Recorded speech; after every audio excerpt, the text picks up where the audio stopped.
এই যে আদম আলাইহিস সালামের এখন বংশবৃদ্ধি হচ্ছে, এখানে হাবিল কাবিল ঘটনা মনে আছে? এই শুরু হলো পৃথিবীর হিস্ট্রি।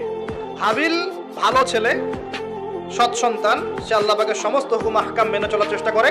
কাবিলের দেখে হিংসা হয়। কি হয়? প্রথম সমস্যা কি হলো তাহলে? এই হিংসা এখন মুসলিমদের মধ্যে নাই? আছে কি নাই? সমাজের মধ্যে অনেক দাড়ি টুপি নিয়ে অনেক কাবিল ঘুরে বেড়ায় কি বেড়ায় না? দেখতে মনে হয় আমাদেরই মতো, কিন্তু আমরা মানে মরলে মিলাদ দিবে, ভাবটা এরকম। হ্যাঁ, দেখা যায় যদি কোনোদিন কোনো সমস্যা হয় মিষ্টি বিতরণ করা শুরু করবে। এক মুসলমান ভাই জেলে চলে গেছে, আর একজন মিষ্টি বিতরণ করা শুরু করতেছে। এই হয়েছে না অবস্থা? হয়েছে কিনা? এখানে কাবিল আর হাবিলের সেই হিংসা আছে কি নাই? এখন আল্লাহর শাস্তি কি হলো দেখেন। এবার কাবিল তো হাবিলকে হত্যা করে ফেললো, ব্যাস আল্লাহ রাব্বুল আলামিন কাককে পাঠালেন। কাকে? কাক। কাক এসে ঠোঁট দিয়ে মাটি খুঁড়ে খুঁড়ে খুঁড়ে দেখাচ্ছে কিভাবে হাবিলকে দাফন করবে। বেচারা কাবিলের জানা নাই কিভাবে ভাইকে এখন দাফন করবে। ওই কাকের কাছ থেকে শিখতে হলো যে কিভাবে মৃত ভাইকে দাফন করতে হয়। সুবহানাল্লাহ। এখন দেখেন ওই কাক খুব প্রাচীন প্রাণী, কিন্তু কাক হচ্ছে একটা প্রাচীন সৃষ্টি আল্লাহ পাকের। আল্লাহ কাককে পাঠিয়ে দিয়েছেন, দিয়ে মাটি খুঁড়ে দেখিয়েছেন যে দেখো এইভাবে কি করতে হয়, দাফন করতে হয়। একটা কাক যদি মারেন দেখবেন পুরো এলাকার কাক এসে জড়ো হয়ে গেছে। দেখছেন? কাক কিন্তু ইতিহাসের প্রথম খুনাখুনির সাক্ষী কাক। বুঝতে পারছেন না মনে হয়? মানব সৃষ্টির ইতিহাসের প্রথম যে খুনাখুনি, ভাইয়ে ভাই যে মারামারি, এই খুনাখুনির প্রথম সাক্ষীকে কাক। চিন্তা করো। আল্লাহ আমাদেরকে প্রকৃতি থেকে শেখার তৌফিক দান করুন। কাক নিজের ভাইয়ের গোশত খায় না? খায়। এখন মুসলমানের গোশত খায়। এক মুসলমান বিপদে পড়লে অন্যটা মিষ্টি বিতরণ করা শুরু করে। কিভাবে তার মানহানি করবে, কিভাবে তাকে অপমান করবে, কিভাবে তার বিরুদ্ধে ষড়যন্ত্র করবে, কিভাবে তাকে ফাঁসাই দিবে, এই চিন্তাই অলওয়েজ মাথায় ঘোরাফেরা করতেছে। হাবিল কাবিলের কারণে প্রথম এই যে হাবিল কাবিলের ঘটনার প্রেক্ষিতে আল্লাহ পাক কি করেছেন শোনেন। আল্লাহ রাব্বুল আলামিন তার নবীর মাধ্যমে আমাদেরকে জানিয়েছেন। হাদিসটা শোনেন, খুবই মারাত্মক হাদিস। নবীজি বলেছেন এই পৃথিবীতে প্রথম হত্যাকাণ্ড সংঘটিত করেছে কাবিল। কে? সে একজন নবীর সন্তান না? নবীর ছেলে হয়েও নবীজি বলছেন সাল্লাল্লাহু আলাইহি ওয়াসাল্লাম, এই পৃথিবীতে যত মানুষ খুন হবে, খুন হয় না মানুষ, যত মানুষ খুন হবে, এই সমস্ত খুনের পাপের একটা অংশ কাবিলের আমল নামায় যোগ করা হবে। বলে নাউজুবিল্লাহ। এটাকে বলে গুনাহে জারিয়া। কি বলে? প্রিয় ভাই, আমি তো রিকোয়েস্ট করতেছি আপনাকে, আমি তো আপনাকে শাসন করতে আসি নাই।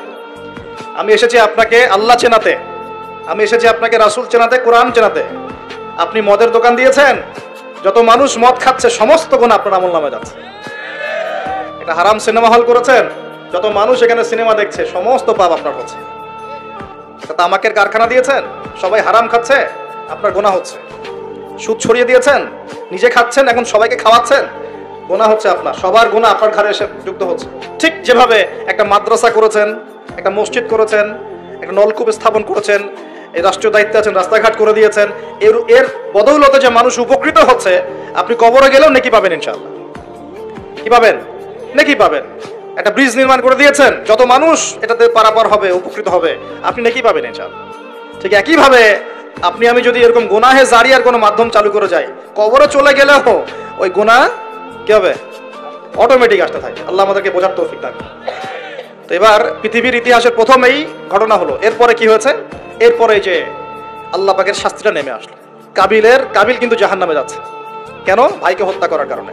আল্লাহ পাকের কাছে সবচেয়ে মারাত্মক পাপ হচ্ছে মানুষকে হত্যা করা।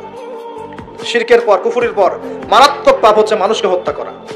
আল্লাহ রাব্বুল আলামিন তার নবীর মাধ্যমে জানিয়েছেন, একজন ব্যক্তি যদি লা ইলাহা ইল্লাল্লাহ বলতে পারে, এই একজন মুসলিম যে লা ইলাহা ইল্লাল্লাহ বলে, সে বেঁচে থাকা পর্যন্ত আল্লাহ পাক কিয়ামত দিবে না ইনশাআল্লাহ। একজন মুসলমানের কত দাম চিন্তা করেন, কত দাম। আল্লাহু আকবার। তো এখানে একজন মুসলিমকে হত্যা করলো কে? কাবিল।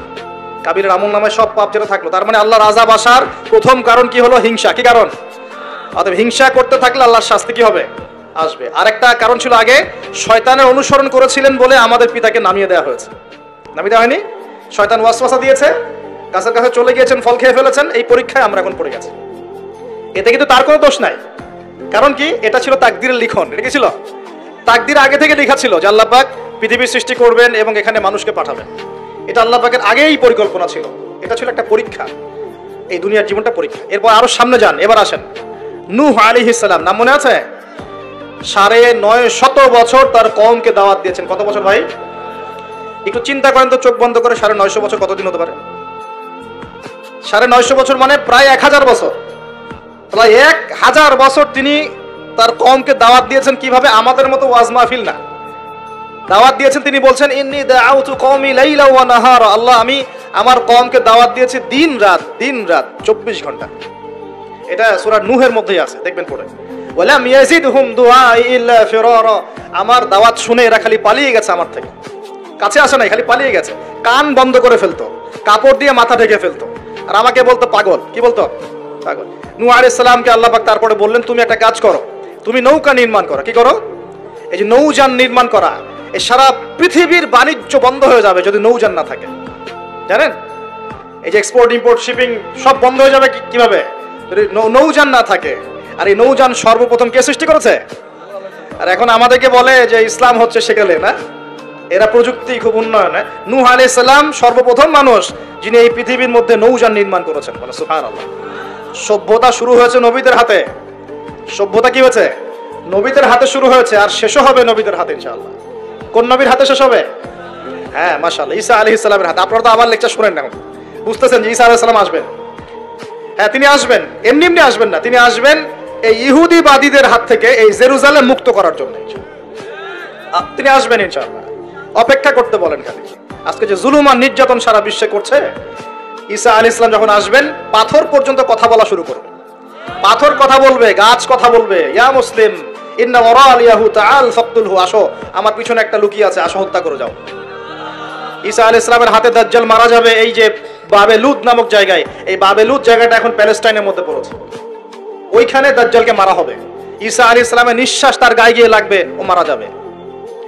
ঈসা আলাইহিস সালামের দোয়া ইয়াজুজ আর মাজুজের ধ্বংস হবে। ঈসা আলাইহিস সালাম জেরুজালেম থেকে পুরো বিশ্বে আবার ইসলামিক খেলাফা কায়েম করবেন ইনশাআল্লাহ। এটা না হওয়া পর্যন্ত কিয়ামত হবে না ইনশাআল্লাহ তাআলা। অতএব হতাশ হওয়ার কিছু নেই। তো যেটা বলছিলাম, সভ্যতা শুরু হয়েছে নবী দ্বারা, শেষ হবে কার হাতে? নবীর হাতে। এখন নূহ আলাইহিস সালাম 950 বছর দাওয়াত দিয়ে কি ফলাফল হলো? 40টা বা 80টা পরিবার ইসলাম কবুল করেছে। কতটা? এখানে তো আপনারা মাশাআল্লাহ হাজার মানুষ বসে আছেন, কথা শুনছেন, সৌভাগ্যের বিষয়। সারা জীবন দাওয়াত দিয়ে 40 বা 80টা ফ্যামিলি।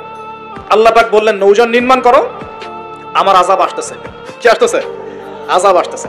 কেন আযাব? কারণ এই মানুষগুলো, নূহ আলাইহিস সালামের কওমের লোকগুলো একটা মহাপাপ করেছিল। তারা ওয়াদ্দা, ইয়াগুস, ইয়াউক, নাসর এরকম কিছু মূর্তি বানিয়ে নিয়েছিল, এবং এই স্ট্যাচুগুলো তারা ওয়ার্শিপ করত, উপাসনা করত। এমনি এমনি উপাসনা করতো না, আপনাকে বুঝাচ্ছি।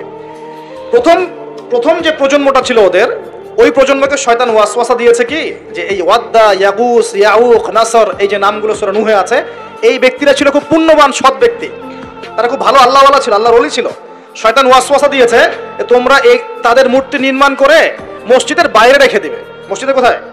বাইরে। যাওয়া আসার সময় ওদেরকে দেখলে একটা মানে উৎসাহ আসবে যে আমরাও তাদের মতো হই।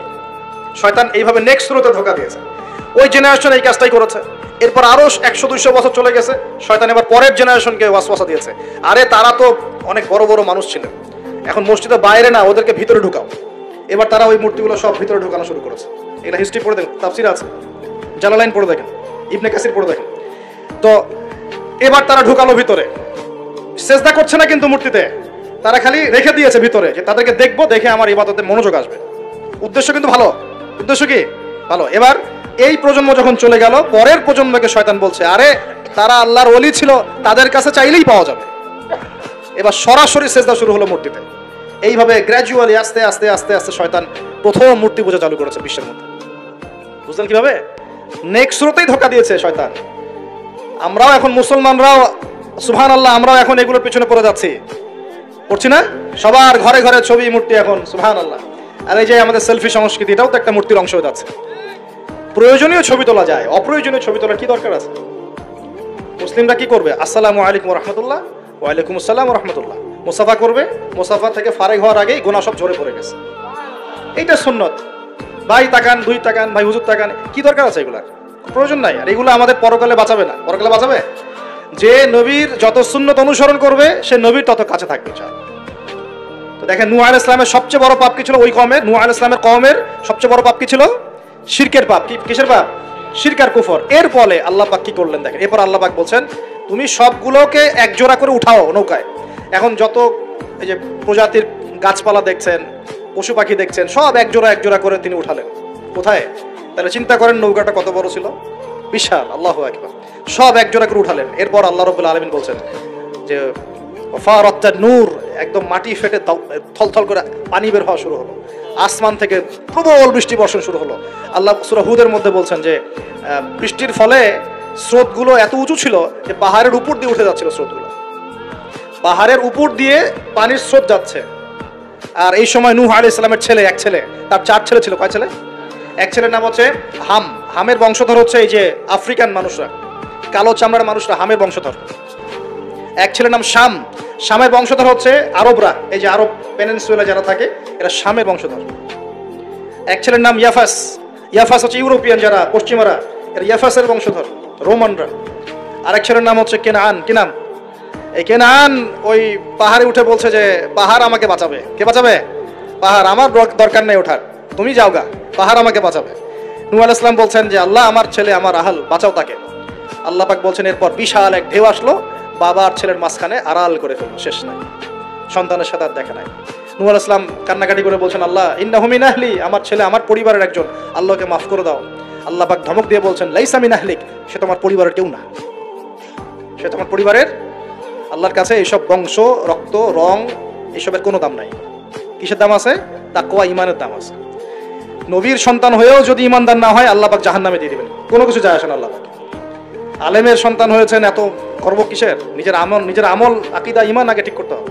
অমুক বক্তার ছেলে, অমুক আলেমের ছেলে, অমুক পীর সাহেবের দাদা, এগুলো দিয়ে পরকালে পার পাওয়া যাবে? নিজের ঈমান আমল ঠিক করতে হবে। নবীর সন্তান পার পাচ্ছে না, বলছে লাইসা মিন আহলিক, সে তোমার পরিবারের কেউ না। আল্লাহ বলছেন লাইসা মিন আহলিক, সে তোমার পরিবারের কেউ না। আল্লাহ পাক কোনো দয়াই করলেন না এখানে।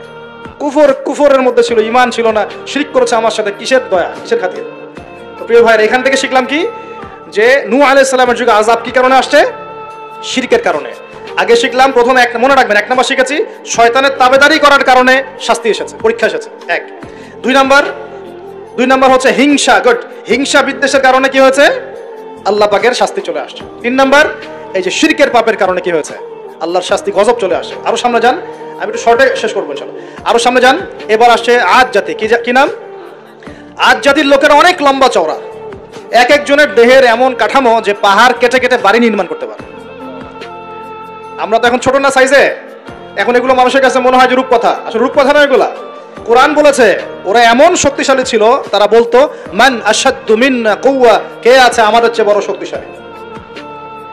এবার হুদ আলাইহিস সালামকে পাঠানো হলো এদের মধ্যে হেদায়েতের বাণী নিয়ে। তো হুদ আলাইহিস সালাম দাওয়াতি কাজ করলেন, অল্প কিছু মানুষ ঈমানদার হলো, বাকিরা কাফের থেকে গেল। আর যারা কাফের থাকলো তারা বলল যে নিয়ে আসো আল্লাহর আযাব, দেখি কত বড় আযাব আনতে পারো, আনো দেখি।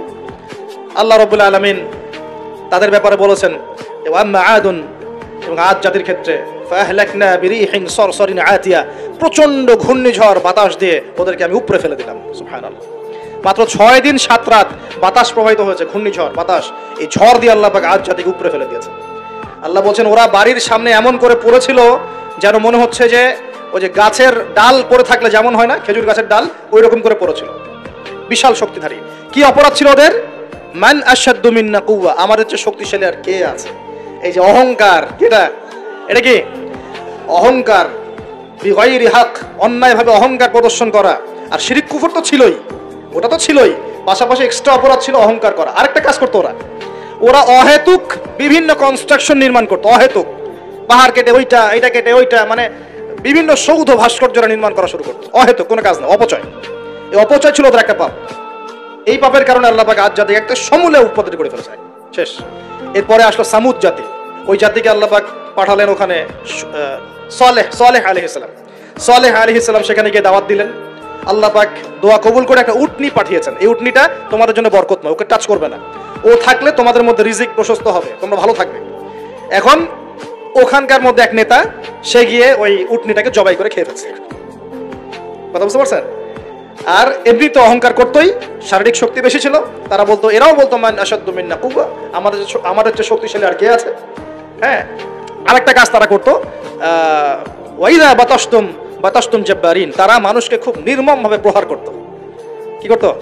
যে মারামারি করে না এখন মানুষ, নির্মমভাবে মানুষকে মারে না, হকি স্টিক দিয়ে এইখানে সেইখানে, কোনো ক্ষেত্রে রিমান্ডে কি মাইটটা মারা হয় না।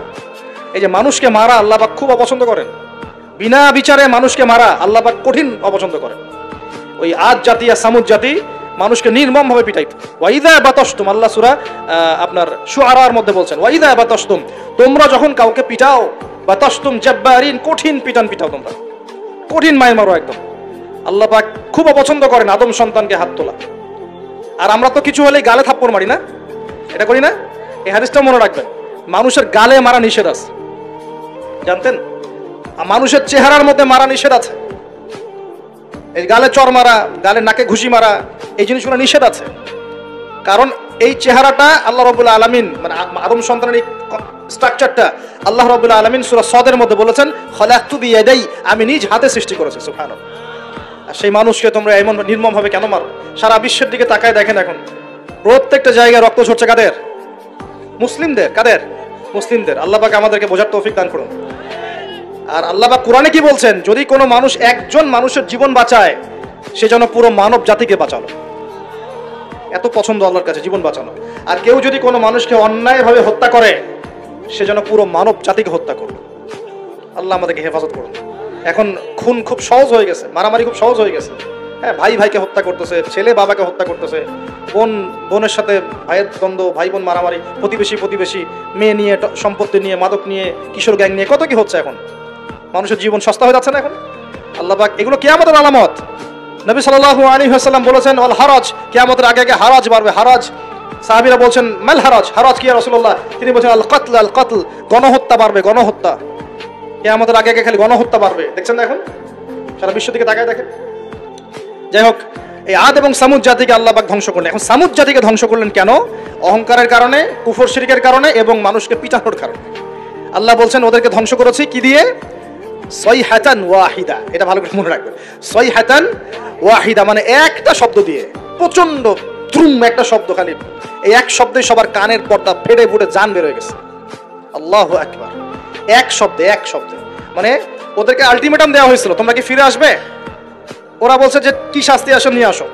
তখন আল্লাহ পাক বলছেন 3 দিন সময় দিচ্ছি, 3 দিন যা করার করে নাও। এই 3 দিন যে আল্লাহ সময় দিয়েছেন, এই 3 দিনে ওরা তওবা করে ফিরে আসে নাই, বরং এই 3 দিন ভোগ বিলাস করেছে, একদম পশু জবাই করেছে, খেয়েছে, মেয়েদেরকে নাচিয়েছে, মদ পান করেছে। 3 দিন ভোগ বিলাস ফুর্তি করেছে। মানে দু হাতে চাপাও হাত পেতে নাও, এরকম চিন্তা। যা আছে এখন লুটে খাও, পরেরটা পরে দেখা যাবে। এই চেতনা আমাদের মধ্যে আছে না অনেকের মধ্যে? যা আছে এখন ভোগ করে নাও, কালকে যা হবে দেখা যাবে। হ্যাঁ, কালকে যা হবে দেখা যাবে, এখন যা আছে নাও, ভোগ করো। এই চিন্তা ছিল ওই 3 দিন সামুদ জাতির। ওরা ভোগ বিলাসে লিপ্ত হলো। হঠাৎ সকালবেলা ত্রুম শব্দ, পুরো বিশ্ব, ওদের পুরো রাষ্ট্রটা কেঁপে উঠলো এবং সবগুলো মারা গেল। একটা শব্দ সব মারা গেল। সূরা কমার পরে দেখেন, সাইহাতান ওয়াহিদা, একটা মাত্র শব্দ দিয়ে আল্লাহ ধ্বংস করেছেন। তার মানে আল্লাহ ধ্বংস করলেন পানি দিয়ে, আল্লাহ ধ্বংস করলেন বাতাস দিয়ে, এবার ধ্বংস করলেন শব্দ দিয়ে, বিদ্যুতের শব্দ দিয়ে। কেন ধ্বংস করলেন? পাপগুলো মনে রাখবেন, অহংকার, কুফর, শিরিক, আর কি হিংসা। তারপরে বললাম এই যে মানুষকে মারা, হ্যাঁ, শয়তানের তাবেদারি, মানুষকে মারা, এগুলো মনে রাখবেন। পাপগুলো মনে রাখতে হবে মাথার মধ্যে, কোন কোন পাপ, এবং এগুলো থেকে বাঁচতে হবে আমাদেরকে ইনশাআল্লাহ।